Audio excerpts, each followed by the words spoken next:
The knife never comes from the front. If it did, you would catch the hand, you would block the strike, you would update your resume before the meeting ended. The knife at work always comes from the chair beside yours. You are not being targeted by an enemy, you are being targeted by an ally. And every Monday morning, you walk into the building and hand them another piece of the file they are quietly assembling against you. There are 3 behaviors that reveal a corporate predator long before they strike. Machiavelli wrote about them in 1513. Most of you are working next to all 3 right now and do not see a single one. Society tells you the modern office is a team. They tell you to assume positive intent. They tell you that if you do excellent work, the work will speak for itself. They are lying. The office is not a team. It is a court, and every court runs on the quiet assassination of rivals. This is not paranoia. It is pattern recognition. Your coworker is not your enemy because they want you destroyed. They are your enemy because your promotion is mathematically a subtraction from theirs. There is no version of the corporate hierarchy in which both of you rise without one of you blocking the other at some point in the ladder above. Look at your own calendar this week. Count the people you have shared anything personally vulnerable with at work. Count the salaries you have disclosed. Count the private opinions you have vented about a colleague or a leader. That count is the number of unsecured liabilities you have not yet seen as liabilities. Machiavelli watched this play out in the courts of Renaissance Italy. He saw that the duke who lost his head almost never lost it to a foreign army. He lost it to the trusted advisor at his elbow. He wrote the lesson into The Prince in 1513 and again in his discourses on the first decade of Livy as the central problem of power. The danger that ended princes was never the army outside the gate. It was the friendly face at the council table. There are 3 specific behaviors that mark the advisor as the assassin. By the end of this, you will see all 3, but pay close attention to the 3rd. It is the one nobody warns you about because it requires you to suspect the one person at work you trust most. The first behavior, the hyper-visible helper. They are at every cross-functional meeting. They volunteer to take notes. They offer to write the post-mortem after every launch. You think they are ambitious. You are wrong. Ambition wants the trophy. The hyper-visible helper wants the data. This is not generosity. It is positional surveillance. In 1970, the psychologists Richard Christie and Florence Geis published the Mach-IV scale, the first formal measurement of Machiavellianism as a personality construct. 3 decades later, Delroy, Paulhus, and Kevin Williams folded the construct into what they named the Dark Triad. The high Marsh worldview is not a moral failing, it is an operating system. Inside that operating system, other human beings are not relationships. They are positions on a board. Every committee the hypervisible helper sits on is a vantage point. Every meeting they attend is a sweep. Every project channel they join is a passive listening post. They are not learning the business. They are learning you. In 1789, the Bishop of Autun was a minor French aristocrat with an aristocrat's vulnerabilities. His name was Charles Maurice de Talleyrand. The Bourbon monarchy collapsed underneath him within months. The Revolutionary Republic was already executing his class.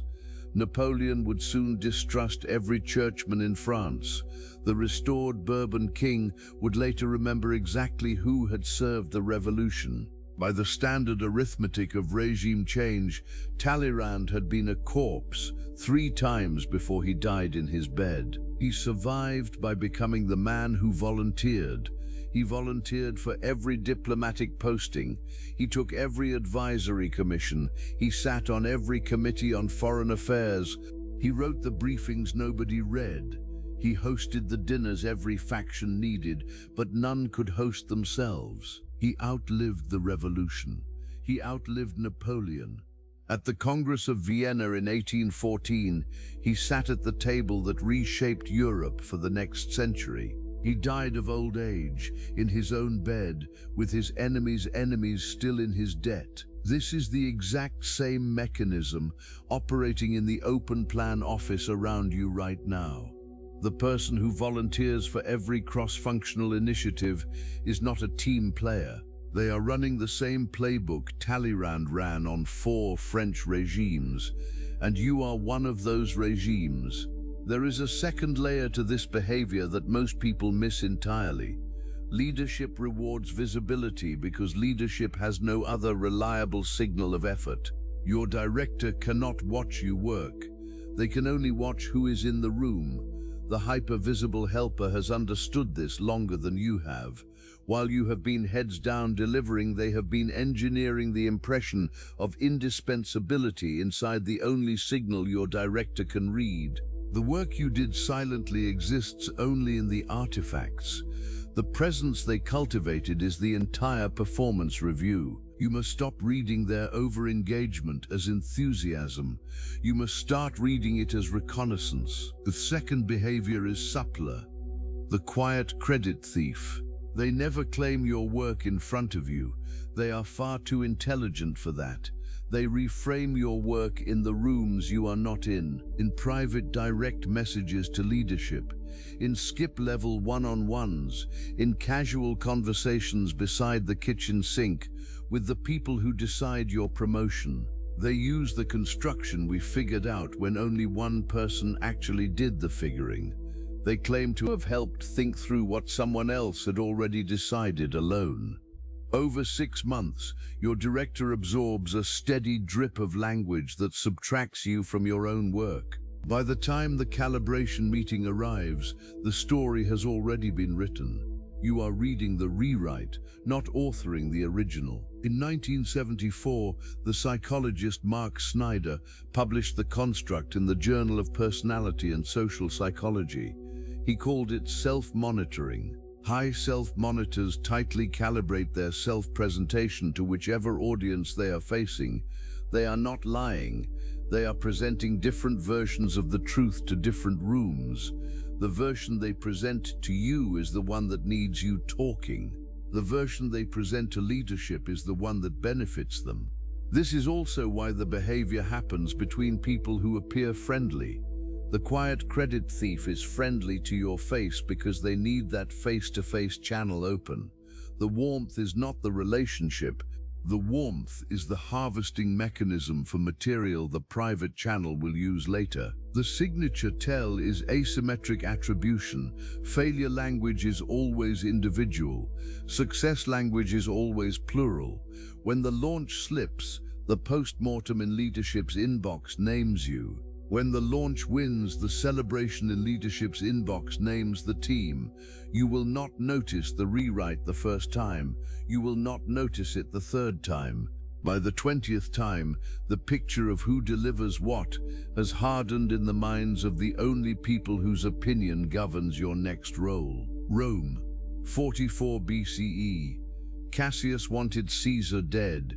He did not stab Caesar first. A direct strike led by Cassius alone would have failed politically. He was known to dislike Caesar. The Senate would have read his blade as personal envy rather than principled tyrannicide. The conspiracy would have died with him, so he spent weeks privately reshaping Brutus. Quiet conversations, reframing Caesar's reforms as creeping tyranny, letting Brutus carry the public moral weight of the assassination while Cassius held the strategic position behind it. Brutus delivered a public blow on the Ides of March alongside the other conspirators. Within 2 years, Brutus had been destroyed at the Battle of Philippi. The political cost of the assassination was paid by Brutus. Cassius's name became the second name in the conspiracy. The strategic position behind the blade survived. This is the exact same mechanism operating in your Slack direct messages right now. The quiet credit thief is not stealing your work in public. They are reshaping your manager's understanding of who actually did it in private. By the time the org chart shifts, the rewrite is complete. The quiet credit thief walks away clean. Is this manipulation? Yes. The question is not whether it is happening. The question is whether you are going to see it before the next calibration meeting. You think that was the dark part? We have not even entered the basement yet. The hypervisible helper takes your data. The quiet credit thief takes your credit. The third behavior takes something you cannot replace. And the reason most people never see it coming is that the person doing it has spent 2 years telling you they are on your side. You already know which relationship this is. The third behavior, the mentor mask. This is the one that takes you 2 years to recognize. The hypervisible helper is visible in 8 weeks. The quiet credit thief is visible in 8 months, if you are paying attention. The mentor mask is visible only in retrospect, after the position you trusted them with has already been used against you. They position themselves as your mentor, your sounding board, your safe person inside the organization. They asked the right questions in your one-on-ones with them. They told you their own carefully selected failures so that you would tell them yours. They warned you about office politics by naming everyone who might be a threat to you. Everyone except themselves. This is not friendship. It is a position they are building. The word mask is not accidental. In 1959, the sociologist Irving Goffman published The Presentation of Self in Everyday Life. He showed that every social interaction has a front stage, where the self is performed for an audience, and a backstage, where the performance is dropped. The mentor mask has been letting you see only the front stage of a self whose backstage you have never been admitted to. Workplace psychology literature describes the active version of this pattern as calculated empathy, the strategic deployment of warmth to extract information that the target would never surrender under direct interrogation. The mentor mask is not asking how your week is going. They are asking what you do not yet know is being held against you. The extraction technique has a name inside the High Mac playbook, even if it has no formal label in the academic literature. It is vulnerability poker. They go first. They reveal a small loss, a small fear, a small frustration with the company. They watch you match the disclosure. They go a little deeper. They watch you match again. 18 months of this, and they hold a complete file of your professional weaknesses, your salary anxieties, your private opinions of every leader in your reporting chain. You hold a curated set of their carefully chosen failures, none of which can be used against them because the failures were selected for that property. The trust harvest is the longest game in corporate Machiavellianism. It requires 18 to 24 months of genuine seeming intimacy before the payoff arrives. They are not your friend. They are not your enemy. They are an investor, and you are the position. Senegalia, December 31st, 1502. Cesare Borgia had been at war with his own captains for months. They had rebelled against his consolidation of the Romagna. They had armies, fortresses, and legitimate grievances against the speed of his expansion. Borgia did not have the military force to defeat them in open battle. Vitellozzo Vitelli, Oliverotto da Fermo, Paolo Orsini, and the rest of the conspiracy outnumbered him and held terrain he could not easily storm. A direct confrontation would have ended him, so he wrote letters, personal letters, warm tone, acknowledgments of past misunderstandings. He invited the captains to a reconciliation meeting at Senegalia, where the alliance would be restored over a banquet at his table. He embraced each one as they arrived. He hosted them inside the walls of the town, and then, once they were disarmed and seated, he had them seized at his command. Vitellozzo and Oliverotto were strangled before dawn.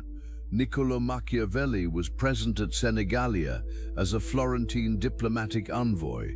He watched the operation unfold. He wrote it down and built Chapter 7 of The Prince around the episode as a model of how a ruler consolidates power against insiders who have grown dangerous. The letter Machiavelli sent home to the Florentine Signoria treated the ambush not as a horror to be condemned, but as a piece of statecraft to be studied. That clinical posture is the posture this video is asking you to adopt about your own organization. This is the exact same mechanism operating in your favorite coffee chat. The warmth is the banquet, the vulnerability is the table, and every story you have told them about your manager, your skip level, your team is the wine in your hand.